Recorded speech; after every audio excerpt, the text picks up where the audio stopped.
Hutto ISD buses will be rolling out soon to bring students to school for their first day back. KVUE's Natalie Haddad is live in Hutto for us this morning. Good morning, Natalie.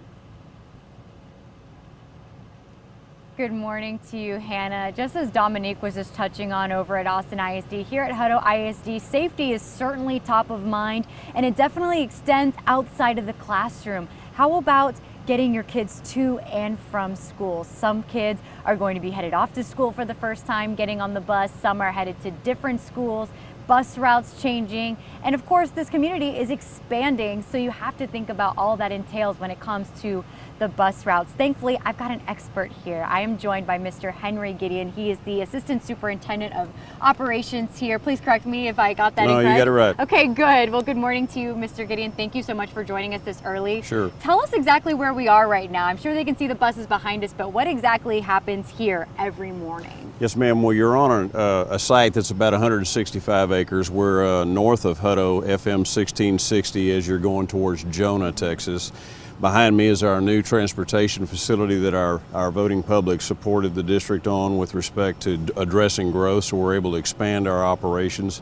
But our maintenance facilities are out here along with our new 9th grade center, and down the road we're hoping to have an elementary and a middle school, pending voter approval for a future bond. Sure. But yeah, this is kind of the hot button for our operations brain, if you will, and everything originates out here in support of student success. That's wonderful. In support of student success, and of course, student safety has to be top of Absolutely. mind, not just on the first day of school, but every day.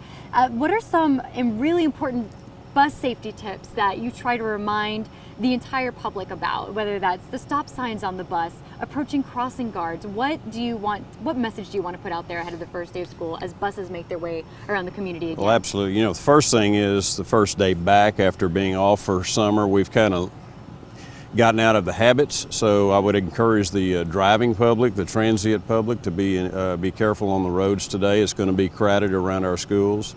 With respect to our buses, you know, if the amber lights are coming on, that means there's a bunch of children fixing to get on the streets or get on the bus. That's a cue to you as a driver to slow down, pay attention, maintain situational awareness, and once we come to a full stop and the stop arms come out, the lights go red, you're going to need to follow the state laws, otherwise you'll get a big ticket. But keep in mind that we've got little ones that are getting on and off a school bus.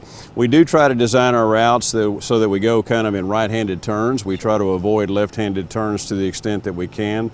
But probably the most dangerous time for our students is when they're getting on or off the bus in that well. While they're on our bus, they're fairly safe, but as they're getting on or off that school bus, we need the public to slow down and be sure to mind the state laws. Absolutely, that is so important. We want to get our kids on the bus safely, and we're going to get them off the bus safely. Thank you for providing us with those reminders. Now,